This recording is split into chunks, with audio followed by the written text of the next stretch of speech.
Welcome to today's college orientation module on free expression at the University of Chicago. My name is Mike Hayes and I am the Assistant Vice President for Student Life.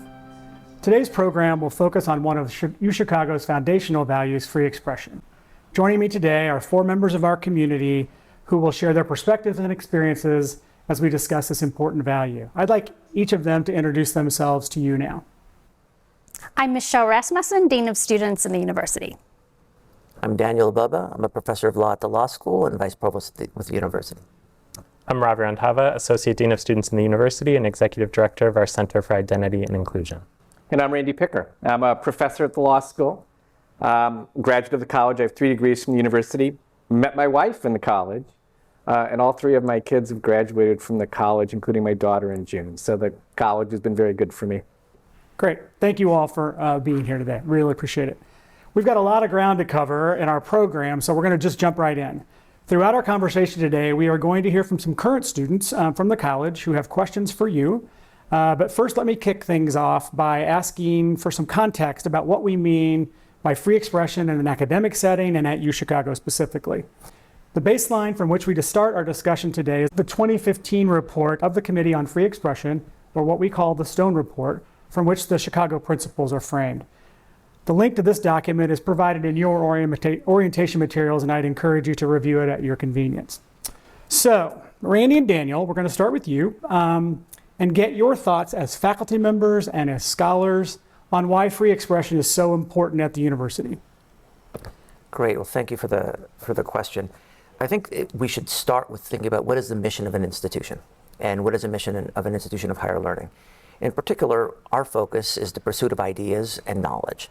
And we think the best way of understanding ideas and pursuing knowledge is creating an environment in which those ideas can come into contestation, and that we engage in deliberation, dialogue, and create a space and an opportunity for those ideas to come into contestation through students, through faculty, and through an environment where people are engaged.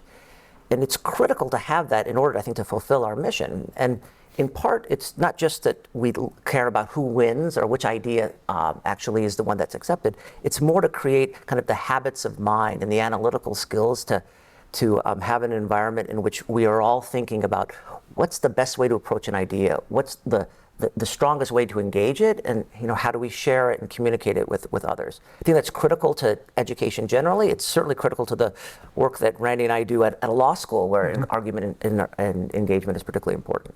So that's part of why I think it's just fundamental to the kind of effective educational mission of an institution, particularly ours. Yeah, thanks. So research and education is at the heart of this university. Figure out what's new, figure out ideas. And you have to be able to think in a completely full and free way to do that. And then the only way to figure out whether your ideas are any good is to sit down and talk to other people and have them push back in the way that Daniel was describing. So it is critically essential to the research work that goes on throughout the university and to the education mission of the university that we have this powerful, contestation's a good word, this wrestling with ideas. Good. So Michelle, free expression has been front and center in higher ed for several years. Can you summarize why it is such a hot topic at institutions of higher ed?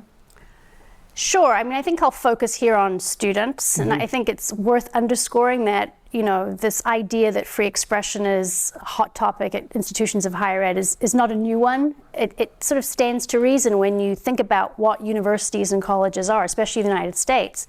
They're places where students and scholars, faculty, guests come together from every corner of the globe and have all kinds of different experiences and perspectives and opinions that they bring with them. And they're in a place, in an environment that is purportedly there to educate them, to expose them to new ideas, and to encourage them to bring forth their opinions and thoughts on things. So of course you're going to have this collision of ideas happening all the time, and that's a good thing. That's what we want to have happen. And so it also stands to reason that there might be some tension around free expression and what that means and how that manifests on a college campus, which is why I think there's this idea that college campuses are places where free expression is always sort of front of mind in a burning issue. It's actually, I think, a sign that things are working the way they're supposed to be. Yeah, that's great. Thank you. So we've got a question from a student, and I'd like to run that now, and then we'll have a quick discussion about that. The Chicago principles are fairly well known, but what do they look like in real time, and what practices are essential for them to be as effective as possible? So Ravi, let's take the first part of Summer's question. What do these principles look like in real time? Sure. So from where I sit, our commitment to Chicago Principles means that we support students in exploring and expressing their ideas through dialogue, through art, through programming, through protest and occasionally counter-protest and many other forms of expression. It means that we embrace challenging conversations and in fact that we seek to normalize them. We believe that wrestling with an idea or perspective that you haven't considered before presents opportunities for growth, even if that means you end up reaffirming your original position and further developing your argument in the process. It also means this is an exciting place to be, that there's a lot to learn, both in terms of actual knowledge and understanding, but also the process of cultivating knowledge and understanding. There are concrete skills that students will have opportunities to practice here to help them engage on a deeper level and pave the way for more meaningful interactions. Great, thanks. And Randy, from your perspective, related to the second half of Summer's question, what needs to be in place on campus for these principles to be effective? So, as Ravi was suggesting, we create what happens moment by moment, happens in every classroom, happens in every space at the university. So I think we all need to be aware of what our opportunities are and what our responsibilities are. Michelle, Daniel, and I served on a committee, so the Stone Committee's a nice, simple statement. It's a little high level. That goes to Summer's question. We served on a committee that tried to build more of what I think of as the infrastructure of that kind of free speech. And really, Michelle's in absolutely, maybe Ravi too, but Michelle is absolutely in the front lines on that. Because part of that is making sure, and Ravi just suggested this, that we provide the support, especially to students, but occasionally to faculty members, to make sure that they understand how they're supposed to implement this very complex set of ideas. Great, thanks. We've got another interesting question from Connor, and we'll play that now. How is it that speakers come to campus, and what are students' options if they find the speaker's points of view or ideologies troublesome? Michelle, we're going to just on the front line. Could you speak to the first part of Connor's question? I think it's really important to note for the University of Chicago that speakers and guests who come to campus are almost always at the invitation of either faculty, students, occasionally staff, sometimes departments or centers. But it's very rare, actually, that the university is in the business of inviting people to campus. That's the business and the prerogative of our constituents. So that has a lot of implications for free expression, because what it means is that we're not putting any guardrails or rules around who on campus can invite somebody to campus.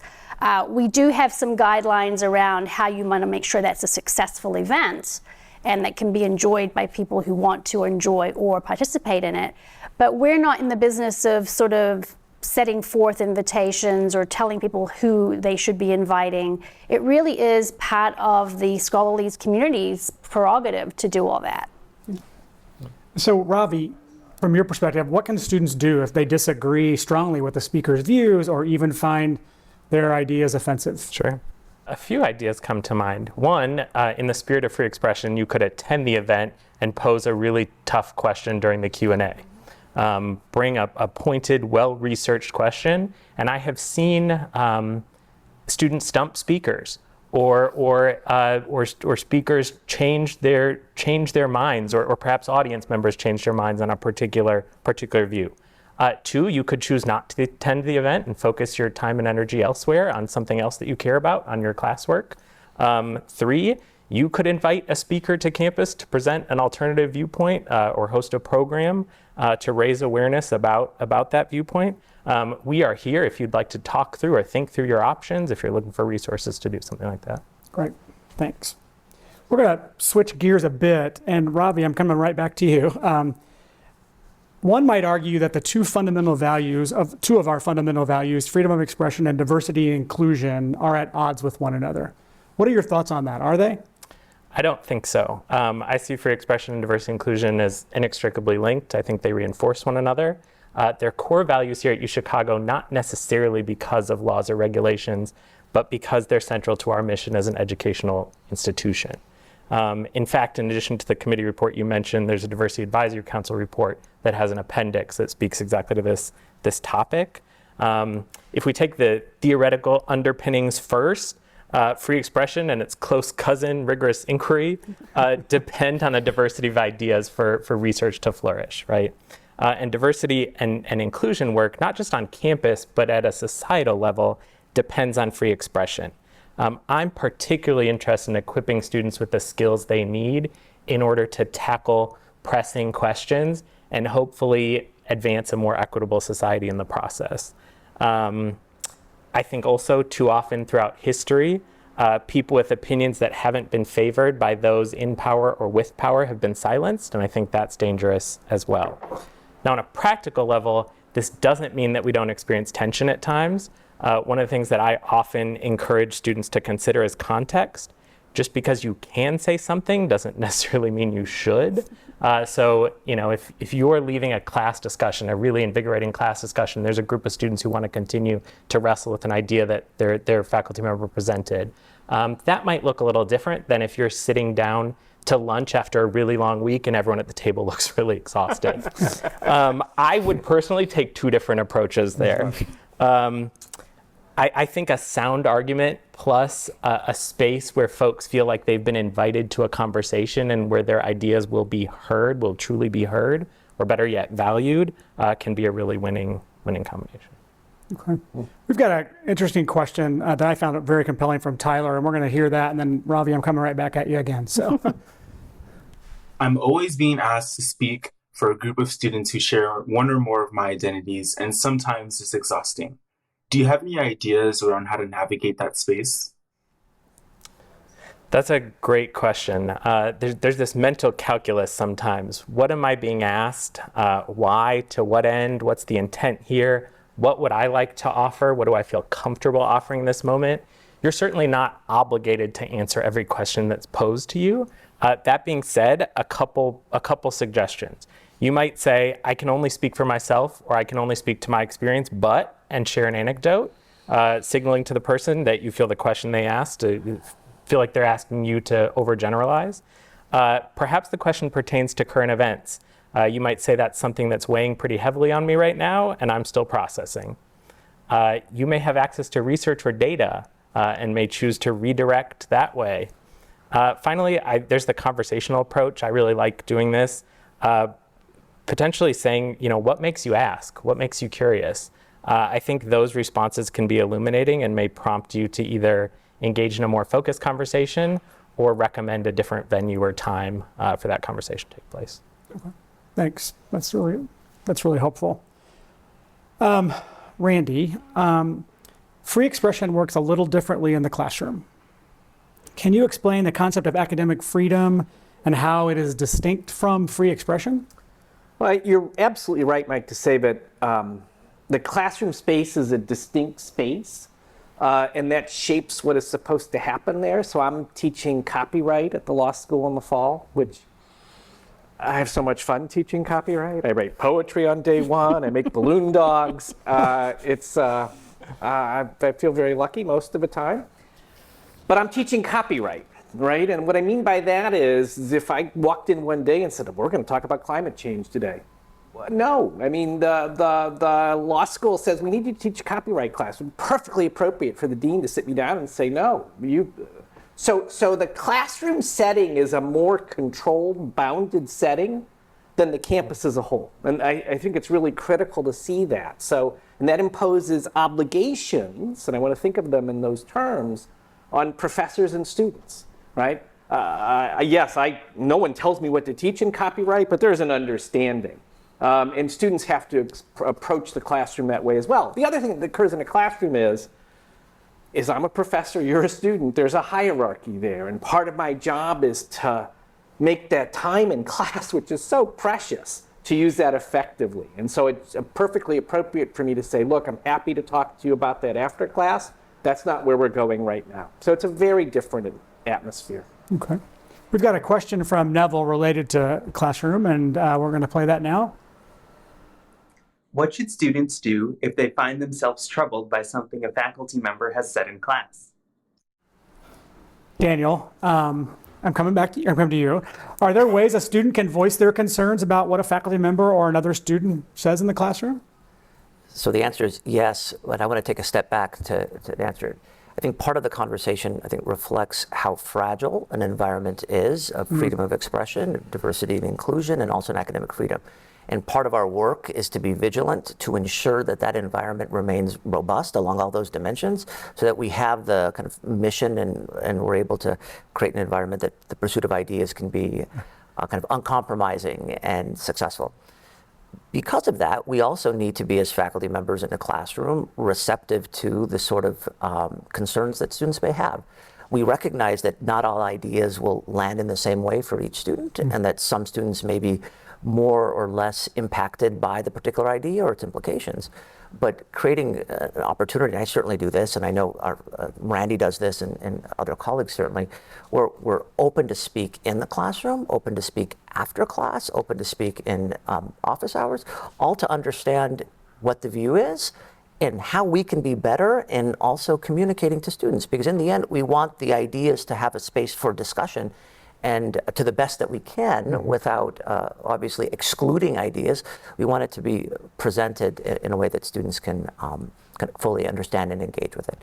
So it's not a guarantee that every idea will land perfectly, and it requires intervention, it requires framing of conversations, it requires thoughtfulness in how you organize a syllabus. But fundamentally, we are open, we want to hear from students, and we want to create an environment where they can succeed. Great. Randy, do you have any other thoughts you want to add? Professors don't want to lose students. So, and I mean that in the sense of, I care enormously about having my students walk out understanding the material that I have in my hands and helping them shape how they're going to go out into the world and work with it. So if I'm creating a barrier to that for any particular student, I sort of want to know. And I don't want to say that's going to be an easy conversation on either side. So take a breath and steel yourself. But I'm with Daniel completely in saying, I don't see how you make progress if we don't have those conversations. And if you check out and I cause you to check out, that's an enormous loss. Yeah, thanks. So in addition to the Stone Report, another foundational document at UChicago that students might hear in the context of free expression is the Calvin Report. Daniel, we've got a question from Summer that we'll roll here, but then I think you should, if you could reply to Summer's question, I think that's where we'll start with this one. During my time at UChicago, I've heard many of my fellow students and administrators mention the Calvin Report. What is it, and how does it really impact me? As usual, our students have great questions. Yeah. So what is the Calvin Report? The Calvin Report is basically a statement from faculty in understanding what the university's role is in political and social action. And in particular identifies that the university as a corporate entity does not speak and should not speak, because that would have a chilling effect on the ability of all of us to engage in this sort of freedom of expression, engagement of ideas, if it's perceived that the university is taking a particular issue, take a particular position on an issue. It does say, however, that the individual is the critic. That is, the faculty, a member, the student, has a free and robust sense of opportunity to engage in any sort of speech with respect to criticism, engagement, whether it's of the institution, of an idea, of a particular event in the world. And this is really, really important because Calvin, in effect, identifies who the speaker is, but also creates the environment for that speaker to be successful in engaging in speech without feeling that the university would otherwise silence or create consequences for that particular speech. So that is that along with the Chicago principles, and I think both of those have always been part of the institution, but were articulated really in these two reports, is kind of central to the environment that we want to create. So what does it mean for students?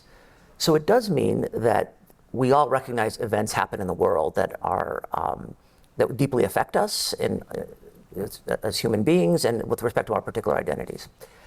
What it means, though, is that the university is not going to make statements as these different events kind of happen, and that students, when they are concerned about what's going on in the world, it's really an opportunity for them to speak and them to engage and them to think about ways where they can make an impact, as opposed to looking to the institution to make a statement about it. And I think this is really empowering for students because it's consistent with the idea of them engaging in the classroom, engaging with ideas, but also reaching out and speaking about external events and making their voice heard. So Calvin is absolutely critical, I think, to the speech environment that we create, and it's something that it's most important when issues are of greatest importance in society. But in the moment, students will experience it as a frustration. Absolutely. and They want the university to speak. and faculty and staff might very well also Absolutely. do that. So it's, but for students, yes, this is part of the education of the institution. I think Randy's exactly right. So to that end, I mean, Michelle, did the Calvin report's recommendations mean that the university never issues a statement on a topic or an issue? So there's an interesting section in the Calvin report, which, by the way, is barely 2 pages long. So I encourage everyone to read it. It's a fascinating document. But there is a section that specifically talks about the occasions when there might be outside events or actions taken that actually threaten the very core mission of the institution. And in those instances, under Calvin, it is perfectly appropriate for the institution to make a statement or take some kind of necessary action. A great example of this in recent years is that the university has made statements commenting on concerns around immigration, particularly as it impacts the ability of students and scholars to come to the University of Chicago freely to study if they're coming from certain countries or certain regions of the world. Also, the university has spoken quite powerfully about the absolute importance to permit undocumented Americans from being able to pursue their studies at the University of Chicago, and affirming the need for that to happen if we're going to have this environment where there's multiple ideas and the best ideas. So the university will take a stand, but only when it is something that is impacting the very core of what the institution is about and trying to do. Great. That's very helpful. So Neville's going to ask us a question that's going to shift us again, and so we'll ask that, and then I'll come back to Randy and Daniel for some thoughts. It seems that the pandemic has impacted communication, both in person and while on Zoom and social media. How has the pervasive use of technology shifted discourse and online behavior, and what are your thoughts about how to address concerns? Another great question. Randy or Daniel or both, from your perspective, how has technology shifted discourse and online behavior? And So nothing is the same. We all change. It's a constant flux. That's how we feel. So I did a talk early in the pandemic with Chicago Creative. They're filming this right now. And that was really early, and it was about the great virtues of this technology. I stand by every word of that. I taught a seminar last summer, an alumni seminar, brought together people from the class of, I think, 1957 to the current era, put them in a room, we talked through antitrust, we read Senator Klobuchar, my classmate, Amy Klobuchar's book on antitrust. That technology is transformative for that kind of opportunity. And in the beginning of the pandemic, Zoom was a miracle. So I want to say all of that. But time has passed, right? And so now, look, I was in a classroom all of last year except for the height of Omicron.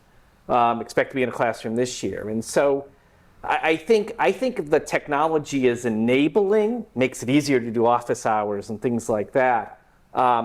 It does make it a little harder to engage with students outside the classroom. What Daniel said earlier, normal in-person class, I'm happy to stay after class as long as you want to talk, basically. You have questions about something, that's the best time to answer them. It's harder to do that in the context of Zoom. So I think we've had to work on creating those kinds of less formal opportunities. And I think that's been hard. But I also, I did a Zoom yesterday and I go, how does this work again? And I'm happy that my Zoom knowledge is atrophying. I guess you talked about office hours, but have there been any other benefits of the technology usage? Well, I pitched my alumni seminar, so I thought that was fantastic. It makes it look. I've done so many Zoom events where, oh my God, I did it for 45 minutes. And if you made me fly to Washington to do it, oh, I would have died. Yeah. No, I agree with Randy. The ability to bring in speakers, for example, even for short, components Yeah. of a class, it adds a lot of value. It connects the students more directly with the idea when the very author or the leader in the field is actually there and in conversation with a faculty member in front of students. I think it's fantastic. I think where what we lose is that while I think faculty members are critically important to learning, students are also important to learning, and they spend a lot of time with one another. And it's exactly those informal opportunities that Randy was talking about, not just with us as faculty after class, which we certainly do, but also between the students that's lost a bit, or maybe a lot. Yeah. And I look forward to seeing students back in the classroom and really seeing those opportunities as they walk out of class walking down the hall talking. Yep. Randy and I have seen this in the law school specifically, where the eureka moment happens a few minutes later at a different table without Randy and I being present. And that's something. I still get credit for that.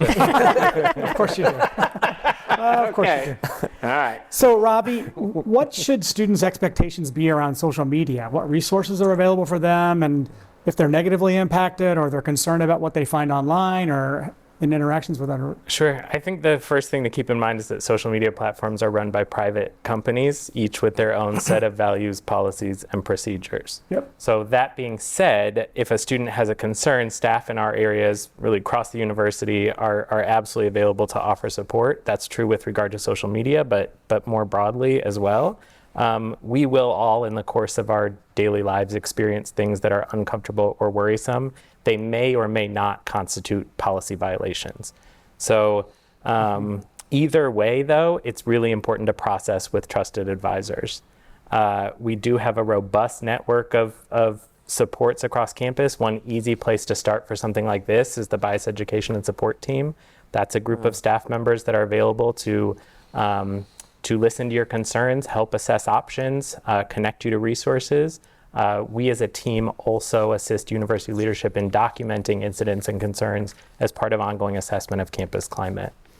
So that's one easy place to start. Great. Okay, take a deep breath for a second. We've covered a lot of ground. I want to thank you all for your insights and your perspectives on this particular topic. I'd like to ask each of you for a final thought, advice for the class of 26, and we'll start with Michelle, and we'll just work our way around, and then we'll close out.